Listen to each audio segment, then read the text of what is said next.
صلوا عليه وآله صلوا عليه وآله۔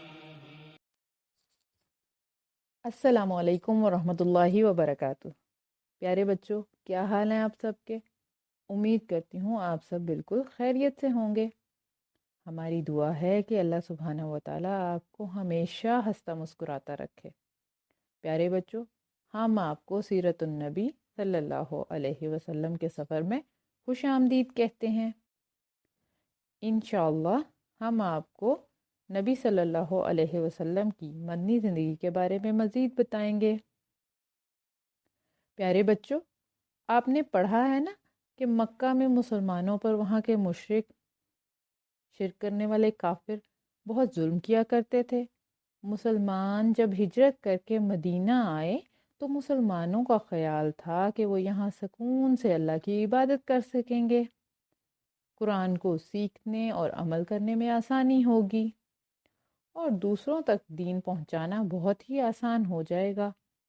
لیکن ایسا بالکل نہیں ہوا، بلکہ مدینہ میں آ کر دشمن اور بڑھ گئے، بہت زیادہ ہو گئے۔ آپ کو پتہ ہے بچوں کیسے؟ وہ اس طرح کہ یہاں یہود و نصارہ بھی رہتے تھے، یعنی عیسائی، اوس و خزرج بھی موجود تھے، وہ بھی مسلمان نہیں تھے۔ اور پیارے بچوں، یہاں پر ایک اور گروہ بھی بن گیا تھا۔ آپ نے پڑھا ہے نا سورہ بقرہ میں؟ وہ کون تھے؟ جی، منافق۔ دنیا کے فائدے حاصل کرنے کے لیے جھوٹ موٹ کا ایمان لے آئے تھے۔ یہ مسلمانوں کے ساتھ رہتے، صرف زبان سے کلمہ پڑھتے تھے، نمازیں پڑھتے تھے، اور رسول اللہ صلی اللہ علیہ وسلم کے پاس بیٹھ کر ساری باتیں سیکھتے تھے۔ لیکن بچوں، یہ سب وہ اس لیے کرتے تھے کہ جب مسلمان جنگوں میں فتح حاصل کریں، جب جیت مسلمانوں کی ہو تو انہیں بھی مال و اسباب مل جائے، کامیابی حاصل ہو جائے اور عزت ملے۔ دراصل ان کی ہمدردیاں تو اندر سے اپنے ہی لوگوں کے ساتھ تھیں، یہود و نصارہ، کافر اور مکہ کے مشرکین کے ساتھ تھیں۔ مسلمانوں کے ساتھ رہنے سے سارے راز ان کو پتہ چل جاتے تھے، اور یہ منافق جا کر اپنے ساتھیوں کو بتا دیتے تھے۔ یہ منافق زیادہ خطرناک ہوتے ہیں، کیونکہ دشمن کا تو پتہ ہی ہوتا ہے کہ وہ ہمارا دشمن ہے، تو انسان اس سے بچ جاتا ہے۔ لیکن اگر دشمن کا پتہ ہی نہ ہو، وہ ہر وقت آپ کے ساتھ بھی رہتا ہے، آپ کی ہر چیز پہ نظر بھی رکھتا ہے، اور بچوں ایسے لوگ مشورہ بھی غلط دیا کرتے تھے، کیونکہ انہیں مسلمانوں سے کوئی ہمدردی نہیں تھی۔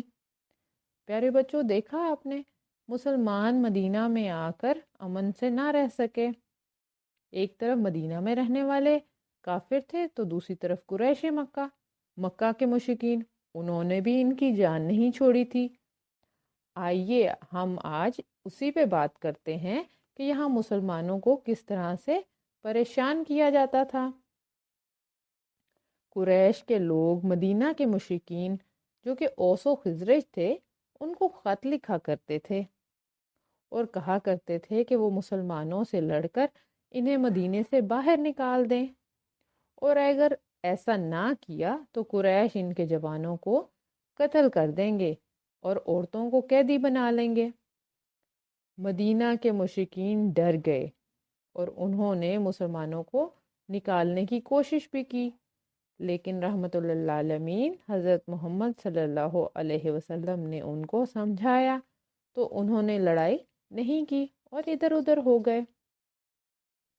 پھر مکہ کے لوگوں نے مسلمانوں کو تنگ کرنے کے لیے ایک اور طریقہ اپنایا۔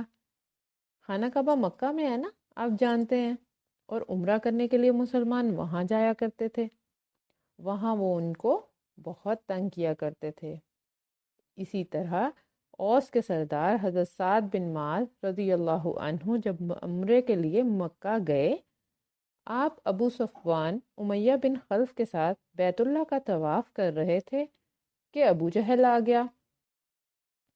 اس نے حضرت سعد رضی اللہ عنہ کو پہچان لیا اور دھمکیاں دینے لگا۔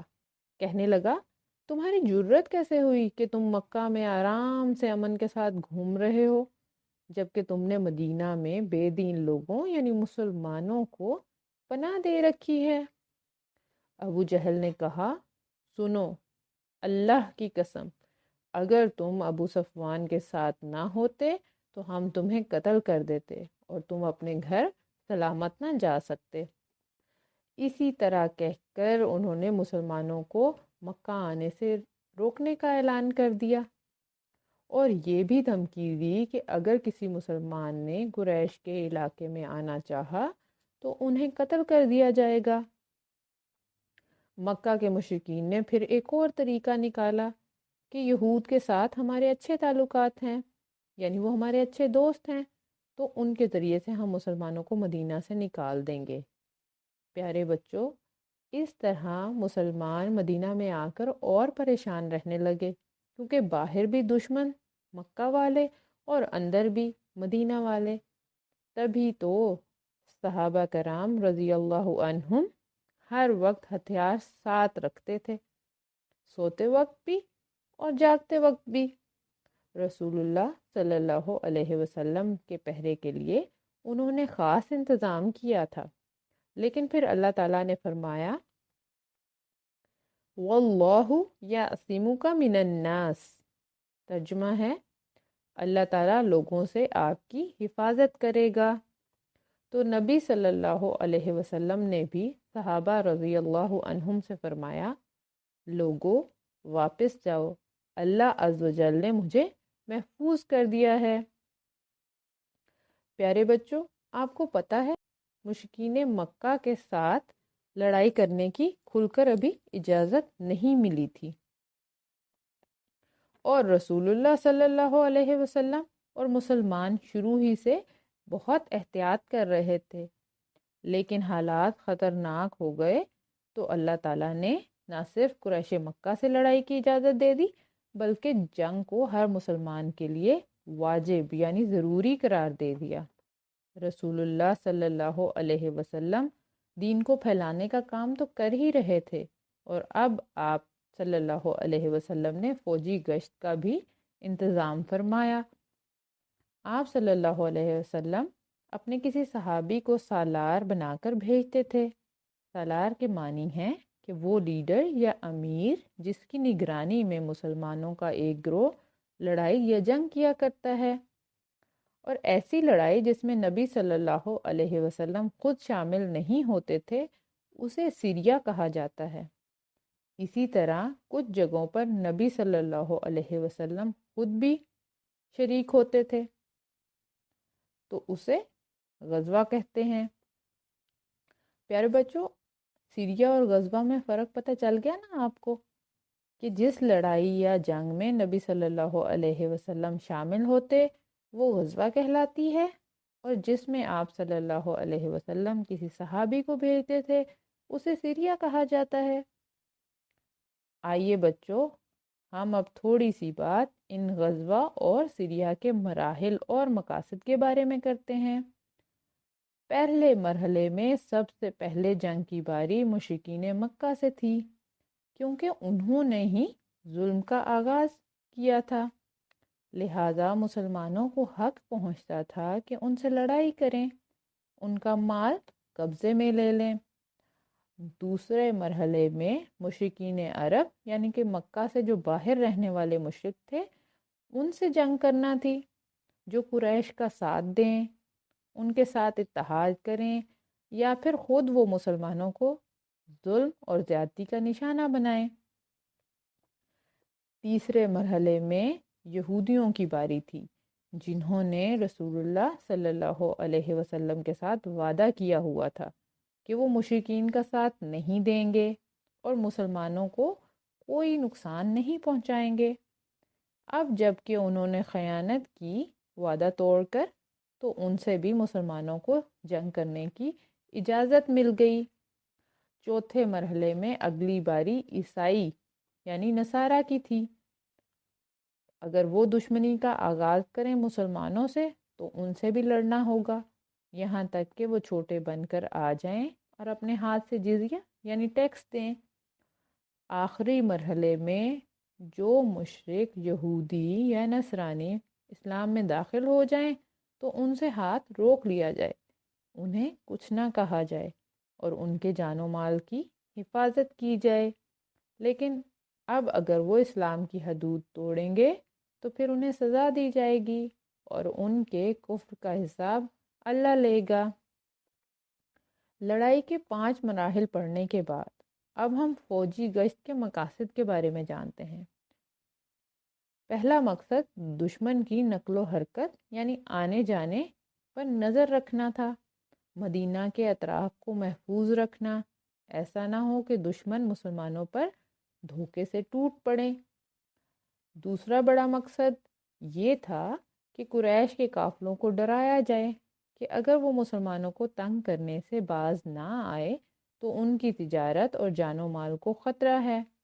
مکہ کے مشرک اسلام کو پھیلانے اور اس پر عمل کرنے کے لیے مسلمانوں کو آزاد چھوڑ دیں، کیونکہ مسلمان مدینہ ہجرت کر کے اسی لیے آئے تھے، یا اگر مشرکین مکہ جنگ کا راستہ اپنائیں گے تو سب سے پہلے مدینہ کے پاس سے گزرنے والا تجارت کا راستہ ان کے لیے بند کر دیا جائے گا، اور دوسرے درجے میں اللہ کے حکم اور مدد سے مشرکین مکہ اپنے ظلم اور شر کا بدلہ پائیں گے، یعنی انہیں قتل کر دیا جائے گا۔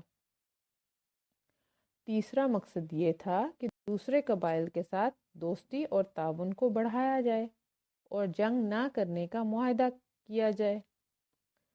اور چوتھا اور سب سے اہم مقصد اللہ کا پیغام پہنچانا، باتوں کے ذریعے بھی اور عمل کر کے بھی اسلام کی دعوت دینا تھا۔ جی تو بچوں، غزوہ اور سیریہ کے بارے میں مزید جاننے کے لیے ہم پھر ملیں گے، تب تک اپنا بہت سا خیال رکھیے گا۔ السلام علیکم ورحمۃ اللہ وبرکاتہ۔